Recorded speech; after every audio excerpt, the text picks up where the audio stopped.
Voilà, deuxième vidéo du jour. Donc là, je lis un article sur la théodicée. En gros, la tentative d'expliquer le fait qu'il y a du mal euh, sans trahir Dieu. Alors, ça demanderait de définir qu'est-ce que Dieu, qu'est-ce que les anciens entendaient par Dieu. Mais il y a eu un tel glissement, une telle approximation de sens quand on parle de Dieu que ça sera un petit peu trop compliqué. Donc je vais faire un rebours plutôt. Donc en réalité, euh, est-ce que le mal d'une manière générale peut exister? En fait, non, c'est trop abstrait. En fait, quand on parle du mal, on parle de la souffrance. C'est-à-dire, citez-moi quelque chose qui serait mal, du mal, le mal, du mal, mais qui ne causerait aucune souffrance à aucun être. Aucune souffrance à aucun être. Non, en fait, le mal, c'est ce qui occasionne, qui crée, qui entraîne le mal, du mal, de la souffrance. Or, il faut que j'arrive à retrouver mes idées, parce que le temps que je rebranche l'appareil, j'ai un peu perdu le fil. Euh, voilà, attends, je relis l'article. Théodicée augustienne, et avant, en islam. Oui, voilà, parce que les types, ce qu'ils se disaient, c'est que si Dieu est bénéfique, bienveillant, etc., ce qui se discute, puisqu'il y a eu des dieux du mal, ou de la mort, ou de la destruction, de telles figures. C'est-à-dire que les anciens avaient constaté qu'il y avait des énergies de destruction. Il y avait des destructions tout court. Quand ils voyaient un tremblement de terre, ou des choses comme ça, ou dites, regardez tel pays, telle peuplade qui respectait les rythmes cosmiques, enfin qui se comportait bien, qui était digne, que les autres sociétés humaines n'avaient rien à leur reprocher, etc. Puis d'un coup, des malheurs terribles s'abattent sur eux. Bon, voilà. Euh, ou l'existence même de la maladie, de la vieillesse et de la mort. Euh, en fait, c'est que cette notion de souffrance, la souffrance, est inhérente à l'existence. C'est-à-dire que dans ce monde, dans cet univers que Dieu a créé, qui existe, qui se manifeste, dans cette manifestation, on constate qu'il y a de la souffrance. Et on ne peut pas citer un être humain qui serait né, qui ait vécu, et qui se... Dès que je touche la table, ça bouge le truc, bon c'est pas grave. Et qui soit ensuite passé dans l'au-delà, euh, et qui n'eussent point fait l'expérience de la souffrance. Non, ça n'existe pas. Donc on peut dire en ce sens que la souffrance nous suit un peu comme notre ombre, quoi. C'est-à-dire que dès lors que tu vas avoir une existence humaine, tu vas faire l'expérience de la souffrance. Est-ce que la souffrance, c'est le mal? Alors on va dire oui, alors il y a la souffrance, tiens, j'ai mal au pied, ou il y a la souffrance de voir sa maison ravagée par les flammes et toute sa famille en train de brûler dedans, on peut rien faire, et c'est fichu, et ils sont morts en souffrance, et c'est horrible. L'horreur, quoi, l'horreur. L'horreur injustifiée, injustifiable, où on se dit mais pourquoi? Pourquoi? La malchance. Bon, c'est lié euh, en fait à la nature de notre être humain. C'est-à-dire que nous nous incarnons dans la chair, et donc si je me cogne le coude dans un truc plus solide que mon coude, ça va me faire mal. Il y a une question de densité. En fonction de la densité de la matière dans laquelle la conscience est incarnée, en l'occurrence la conscience humaine, en l'occurrence la chair humaine, eh bien, un objet pointu qui passe là, ça fait mal. Voilà. Euh, ou un truc contondant, voilà, ce sont des caractéristiques en réalité. Caractéristiques de nos corps, ce sont les véhicules au sein desquels, à travers lesquels se manifeste l'esprit, la conscience réfléchie, le fait que du coup, oui, nous, on marche à 5 km/h. Si tu te prends un mur à 50 km/h, tu vas le sentir passer, quoi. Voilà. Voilà, donc ça c'était ce que je souhaitais dire sur le mal. Il n'est de mal qui ne soit pas lié à une souffrance, il n'y a pas de mal en tant que tel, donc déjà ils se plantaient un petit peu là-dedans. Et donc ce qu'on aurait pu dire, c'est s'ils avaient peut-être mieux circonscrit leur sujet, leur question, en toute modestie, excusez-moi, mais c'est de dire pourquoi Dieu, qui normalement est bienveillant, etc., a-t-il permis que l'on souffre? Étant entendu donc que le mal, c'est la souffrance. Euh, alors eux, ils avaient tout regroupé, et on sait bien que les monothéismes, à l'origine, avant le monothéisme, il y avait du manichéisme, donc une grande figure du bien, une grande figure du mal, etc. Et donc pour eux, le mal, toute souffrance, finalement, en un sens, on pourrait dire qu'elle vient de Satan. Je ne suis pas en train de dire que j'ai mal au pied, c'est Satan, mais enfin, la souffrance extrapolée dans son ensemble, le mal, ça vient du diable, ça vient du malin, voilà, pourquoi. Voilà. Il y a la notion d'épreuve, il y a tout un tas de choses qui ont pu être avancées. Je suis en train de relire la fiche le wiki là, sur cet article, c'est un peu vieux maintenant tous ces sujets pour moi. Mais voilà, donc c'est ce que je souhaitais dire, c'est qu'en fait il n'y a pas de mal désincarné comme ça ou abstrait. Le mal, c'est la souffrance. Bon. J'ai l'impression que c'est un peu lame dit comme ça, mais je développerai un petit peu plus par la suite. Oui, donc en gros, en substance, il y a toute une glose autour du fait de savoir si c'est Dieu qui a créé le mal, qui l'a permis, ou si c'est Satan qui l'a créé. Mais comme Dieu a créé Satan, donc il le laisse faire. Alors, on a vu des interprétations comme quoi, en fait, Dieu aurait dit à Satan, bah, vas-y, essaye de les tenter. Satan disant, bah, je vais les tenter, je vais te montrer qu'ils sont pas si bien que ça, que tu n'as pas préféré ta création humaine à nous, les anges, etc. Bon, tout ça, pour moi, c'est de la remplie de Sansonnet, hein, je vous le dis tout de suite. Ça vient de la pensée abrahamique qui est linéaire, qui nécessite l'idée d'un premier instant, d'une création. Pour mon interprétation, c'est que c'est le fruit de cerveaux limités, issus d'individus limités, étant donné qu'on est borné par la naissance et la mort, ils s'imaginent que tout doit avoir forcément un commencement, et que c'est pas possible qu'il y ait quelque chose, un être, qui ait pu exister de tout temps, au-delà de la notion de création. C'est-à-dire, en fait, ils butent sur la notion d'infini et d'éternel. Et pour autant, ils appellent ça l'infini et l'éternel. Et on connaît bien le concept de Ein Sof dans la Kabbale. Euh, Pierre Hillard l'a mentionné à plusieurs reprises. Euh, en réalité, ce qu'ils n'arrivent pas à envisager, c'est qu'il est dans la nature de l'être que d'être, et que malheureusement, il est dans la nature de la condition humaine d'expérimenter la souffrance.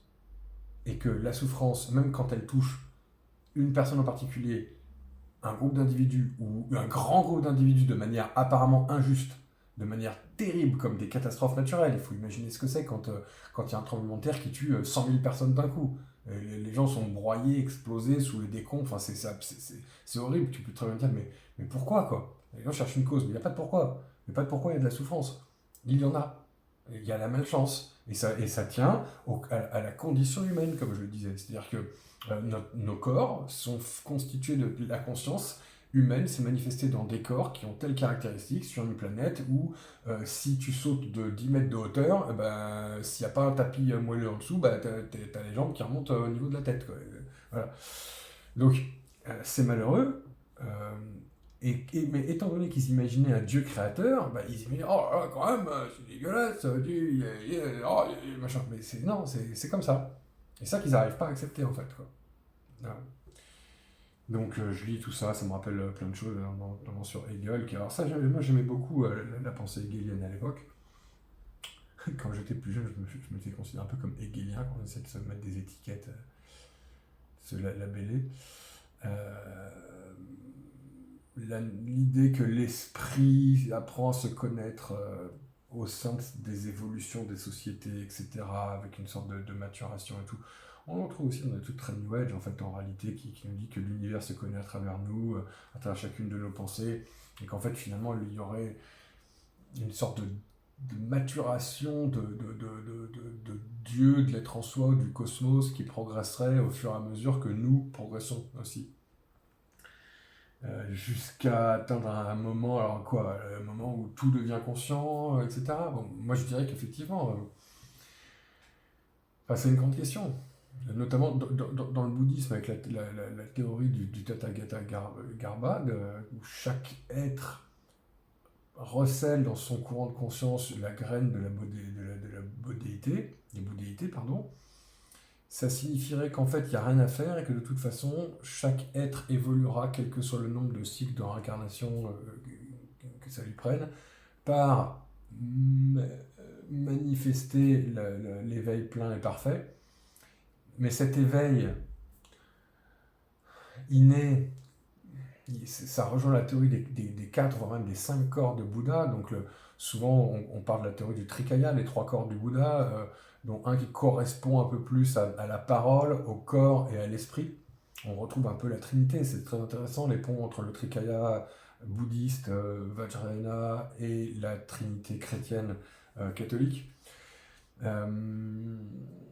Mais on considère qu'il y a un 4e corps, le Swabhavikakaya, qui est le corps qui permet, en fait, duquel se manifestent ces 3 dimensions de l'être, parole, corps, matérialité et puis esprit. Les anciens pouvaient parler de l'éther, par exemple, ou le 5e élément ou autre.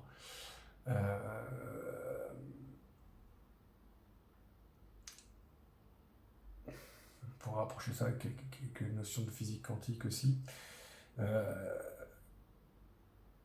Est-il vrai que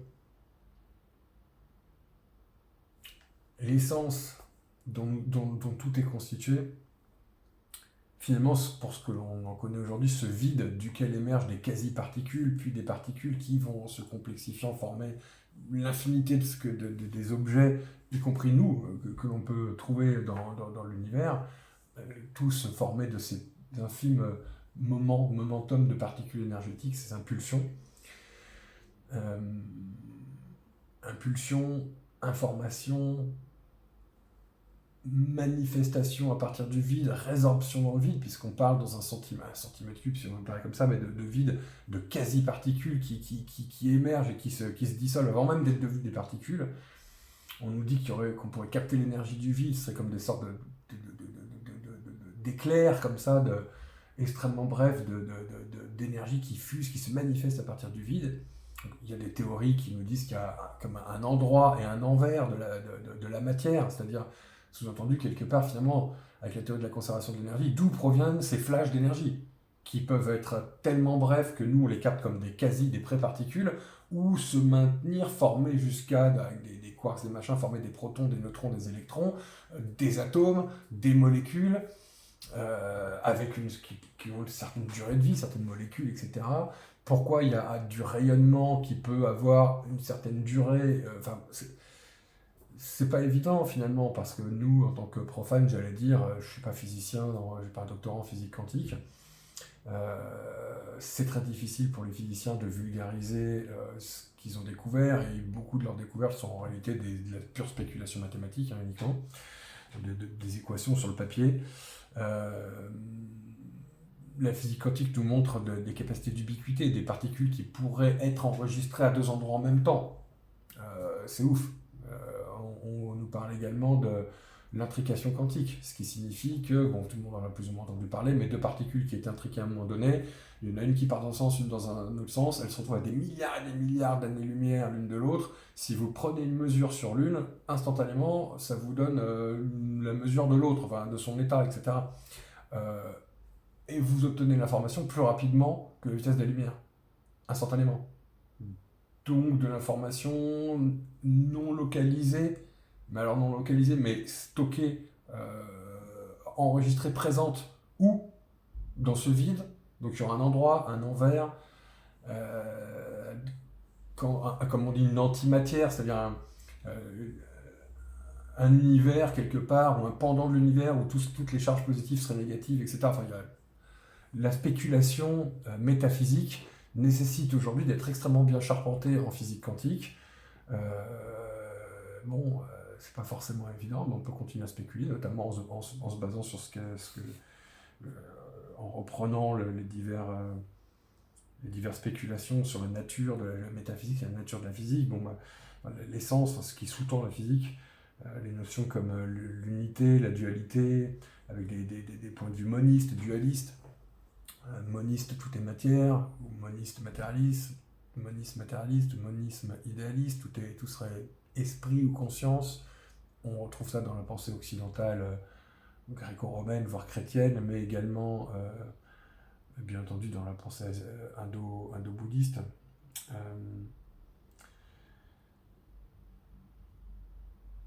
Ou des pensées, des modes de pensée, des visions du monde dualistes. Il y a de la matière, il y a de l'esprit, et c'est totalement, enfin, une différence qualitative.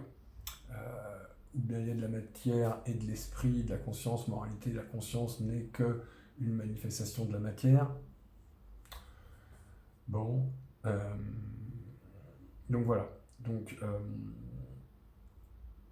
dans cette acception, l'univers s'auto-connaît, au moins dans le sens où chacun d'entre nous se connaît. Donc il y a de l'autoconnaissance, de la connaissance de soi, de la connaissance réfléchie dans l'univers. C'est au moins la conscience humaine. Peut-on dire ou considérer que la conscience humaine serait le paroxysme, l'apogée de ce que l'univers pouvait faire en termes de conscience? On peut en douter. Il y a de multiples consciences sur notre planète. On le voit avec les cétacés, qui évidemment manifestent une conscience. Certains primates qui ont été capables de communiquer avec nous via le langage des signes.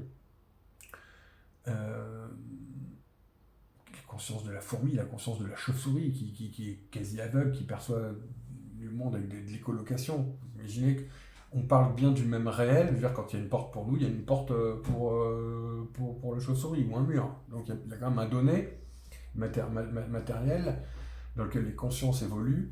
Il y a de l'étendue, il y a du mouvement, bon, et tout ça, de la densité.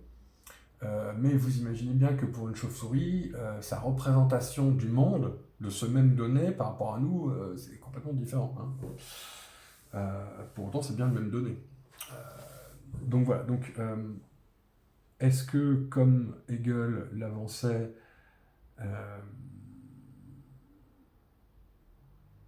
l'esprit, est-ce qu'on peut parler de... C'est comme de parler du peuple ou des peuples, alors qu'en réalité, ce n'est jamais que la somme des individus.